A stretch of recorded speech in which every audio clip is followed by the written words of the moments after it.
ನನ್ನ ನಮಸ್ಕಾರಗಳು. ಇಂದು ನಮ್ಮೆಲ್ಲರಿಗೂ ತಿಳಿದಂತೆ ವಿಶ್ವ ಪರಿಸರ ದಿನ. ವಿಶ್ವ ಪರಿಸರ ದಿನದ ಕುರಿತು ಮಾತನಾಡಲು ಅವಕಾಶ ನೀಡಿದ ನಿಮ್ಮೆಲ್ಲರಿಗೂ ನನ್ನ ಅಭಿನಂದನೆಗಳು.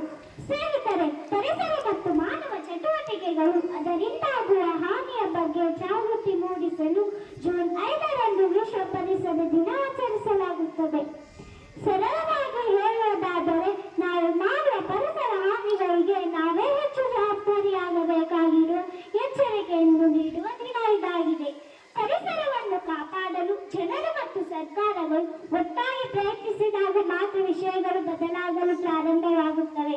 ನದಿಗಳು, ಪ್ರಾಣಿಗಳು, ಪಕ್ಷಿಗಳು, ಸಸ್ಯಗಳು, ಮಳೆ, ಜಾಗತಿಕ ತಾಪಮಾನ, ಹವಾಮಾನ ಏರಿಕೆ, ಹಿಮನದಿ ಕರಗುವಿಕೆ ಇತ್ಯಾದಿ ಪರಿಸರ ಅಂಶಗಳು ಎದುರಿಸುತ್ತಿರುವ ಸಮಸ್ಯೆಗಳನ್ನು ವಿಶ್ವ ಪರಿಸರ ದಿನ ತಿಳಿಸುತ್ತದೆ.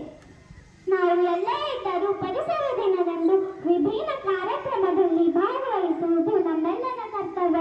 ಕನಿಷ್ಠ ನಾವು ನಮ್ಮ ಸ್ಮಾರ್ಟ್ಫೋನ್ನಿಂದ ಪರಿಸರ ಸಂರಕ್ಷಣೆ ಕುರಿತು ಸರಳ ಸಂದೇಶವನ್ನು ಇತರರಿಗೆ ರವಾನಿಸಿದರೂ ಸಹ ಒಂದೆರಡು ಮನಸ್ಸುಗಳನ್ನು ಬದಲಾಯಿಸಲು ಸಾಧ್ಯವಾಗುತ್ತದೆ ಎಂದು ಭಾವಿಸುತ್ತೇನೆ.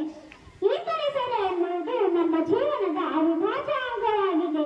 ಮಾನವನಿಗೂ ಮತ್ತು ಪ್ರಕೃತಿಗೂ ಅವಿನಾಭಾವ ಸಂಬಂಧವಿದೆ. ಮಾನವ ಪ್ರಕೃತಿಯಲ್ಲೇ ಹುಟ್ಟಿ ಪ್ರಕೃತಿಯಲ್ಲೇ ಬೆಳೆದು ತನಗೆ ಬೇಕಾಗಿರುವುದನ್ನು ಪ್ರಕೃತಿಯಿಂದಲೇ ಪಡೆಯುತ್ತಾನೆ. ಸಂಪೂರ್ಣವಾಗಿ ಪ್ರಕೃತಿ ಮೇಲೆ ಅವಲಂಬಿತವಾಗಿದ್ದರೂ ಕೂಡ ಅದರ ಅರಿವಿಲ್ಲದೆ ತನ್ನ ಆಸ್ತಿ, ಹಣ ಸಂಪಾದನೆಗೋಸ್ಕರ ಇಡೀ ಪರಿಸರವನ್ನೇ ಮಲಿನವಾಗುವಂತೆ ವರ್ತಿಸಿ ತನ್ನ ನಾಶಕ್ಕೆ ತಾನೇ ನಾಂದಿಯಾಗುತ್ತಿದ್ದಾನೆ. ಆಸೆ ಅಳತೆ ಹಣದಿಂದಾಗಬಾರದು, ನಾವು ಬಯಸಿದ ಗಿಡಮರದಿಂದಾಗಬೇಕು. ಆದರೆ ಮಾನವ ತನ್ನ ಸುಖಭೋಗಕ್ಕಾಗಿ ಗಿಡಮರಗಳನ್ನೆಲ್ಲ ನಾಶ ಮಾಡಿ ಹಣ ಸಂಪಾದಿಸುತ್ತಿದ್ದಾನೆ. ಮನುಷ್ಯನ ಈ ದುರಾಡಳಿತದಿಂದ ಪರಿಸರ ಮಲಿನಗೊಳ್ಳುತ್ತಿದೆ. ಇದರಿಂದ ಜೀವಿಗಳೂ ನಾಶವಾಗುತ್ತಿವೆ. ಮಾನವರಲ್ಲಿ ಉಸಿರಾಟದ ತೊಂದರೆಯಾಗುತ್ತಿರುವುದರಿಂದ ಹಲವಾರು ಮಾನವರು ಸಾವನ್ನಪ್ಪುತ್ತಿದ್ದಾರೆ. ಹೀಗೆ ಮನುಷ್ಯನ ದುರಾಡಳಿತದಿಂದ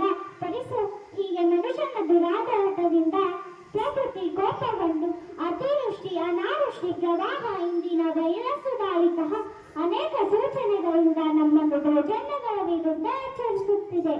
ಹಾಗಾದರೆ ಇದಕ್ಕೆ ಪರಿಹಾರವೇನು? ನಾವು ಇದರಿಂದ ಪಾರಾಗುವುದು ಹೇಗೆ?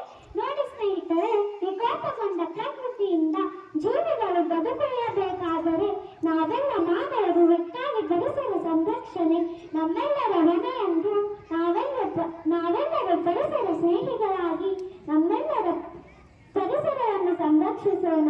ಹಸಿರೇ ನಮ್ಮೆಲ್ಲರ ಉಸಿರು, ಕಾಡು ಬೆಳೆಸಿ ನಾಡು ಉಳಿಸಿ ಎಂದು ಹೇಳುತ್ತಾ ನನ್ನ ಪುಟ್ಟ ಭಾಷಣಕ್ಕೆ ವಿರಾಮ ಹೇಳುತ್ತೇನೆ. ಜಯ ಪ್ರಕೃತಿ ಮಾತು.